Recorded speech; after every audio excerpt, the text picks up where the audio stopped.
everyone. I am Shruti Shri and today I am going to present on a very hotly debated topic in Indian politics of 2021, and the subject of my talk is West Bengal elections of 2021, and my guide is Professor Chandrakanta Mathur ma'am.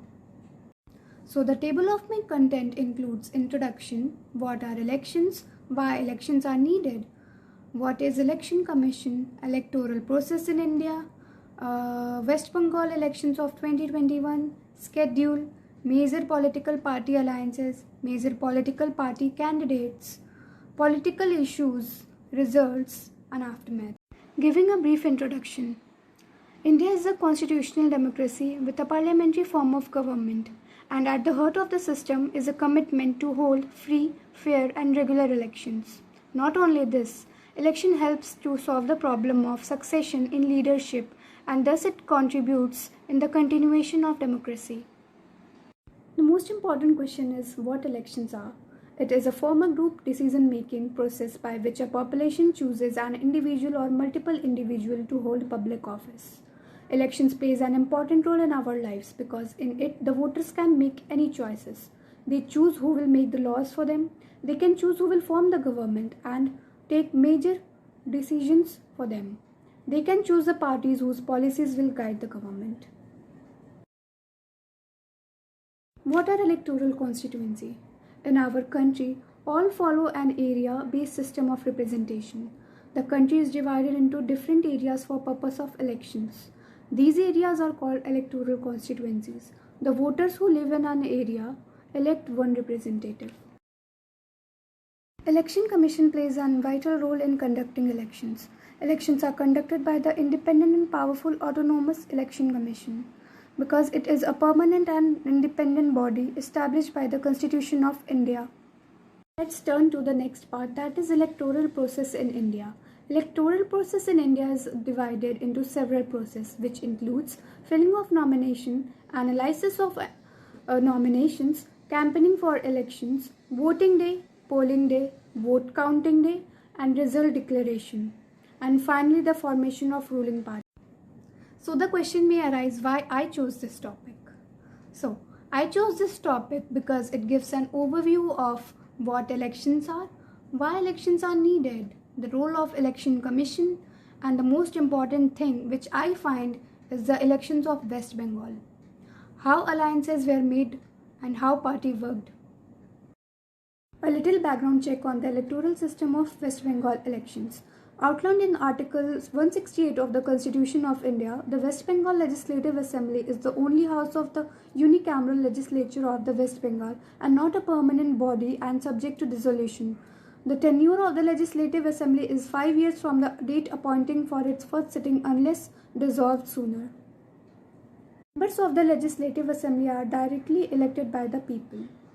Schedule for the West Bengal elections was announced on 26 Feb and the elections were held in 8 phases from March 27 to 29 April and the votes were counted on 2nd May 2021. So there were major political parties and alliances which contested in the elections of West Bengal, and these were All India Trinamool Congress with the alias Gorkha Jan Mukti Morcha, Sanjukt Morcha Party, Bharatiya Janata Party and the allies. These were 5 hill-based parties pledged support to BJP ahead of the assembly elections. Gorkha National Liberation Front (GNLF) and All Jharkhand Student Union, Communist Party of India. In 292 seats, a total of 2,132 candidates were in the fray. The voting in 2 constituencies had to be postponed to May 16 after the death of one candidate each. So here's the list of candidates and major political leaders who contested in the elections of West Bengal 2021. Moving on to the political issues, the COVID-19 pandemic became an election issue. The government of West Bengal was accused of fudging the counts of positive cases and infections as well as deaths in the regions. The AITC-led state government and the BJP-led central government blamed each other for the surge of COVID-19 infections during the course of campaign. Moving on to the next part, that is Cyclone Amphan. Cyclone Amphan in 2020 hit the state a year before elections. After the passing away of the cyclone, widespread allegations of mismanagement and relief scams were seen. Protests broke out in various districts of the state over these allegations. The opposition made it an election issue ahead of the assembly polls. Other issues where the polarization among various religious, linguistic, and caste communities are also likely to play a role in the election. Both Trinamool Congress and BJP have promised various schemes for the various communities. Arguments regarding who are native to the state constituency are likely to impact the election. Rebellion and dissatisfaction among the various Trinamool leaders are likely to impact the elections.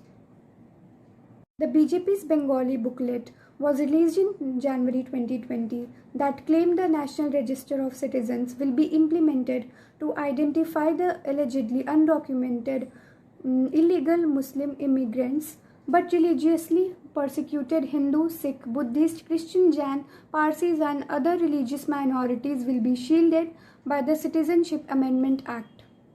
Nandigram controversy. The most controversial talk of the Bengal elections was Nandigram, where Mamata Banerjee, the Chief Minister of West Bengal, announced to contest the assembly elections from Nandigram, and hours later, Suvendu Adhikari from the opposition Bharatiya Janata Party said he would defeat the Chief Minister by at least 50,000 votes or will quit politics. So, talking about the results of West Bengal election, the result for the 292 constituencies were announced on 2nd May 2021 and the remaining two constituency results were delayed till 19th of May 2021. So here's an pie chart which gives an overview of how All India Trinamool Congress won 213 seats and followed by BJP, Bharatiya Janata Party with 27 seats and ISF with 1 seat. After the declaration of the results on May 5th, 2021, the Chief Minister of Bengal, Mamata Banerjee, took oath for the third time, and on May 10, 2021, the other Trinamool Congress leaders were sworn in as ministers. After the results declaration, the violence broke out in the state. The BJP claimed at least 6 of their workers were murdered by the ruling Trinamool Congress. The governor summoned the Director of General Police and Kolkata Police Commissioner to discuss the situation. Not only this, misinformation on social media was used to confuse political violence with communal violence. Bengal Police and CID arrested some men for spreading fake news. Highlighting the government formation. So, Mamata Banerjee took oath as the Chief Minister of West Bengal for the third time on May 5, 2021 at the Raj Bhavan in Kolkata. She expanded the cabinet on 10 May 2021 when 43 TMC leaders were sworn in as minister. 17 new faces were there in the third Banerjee ministry, and out of 44, 9 were women, including the Chief Minister herself, which was a record in the history of West Bengal post-independence. I would like to pay my sincere regards to Professor Chandrakanta Mathur ma'am for providing us such an opportunity so that we could express our views through this presentation.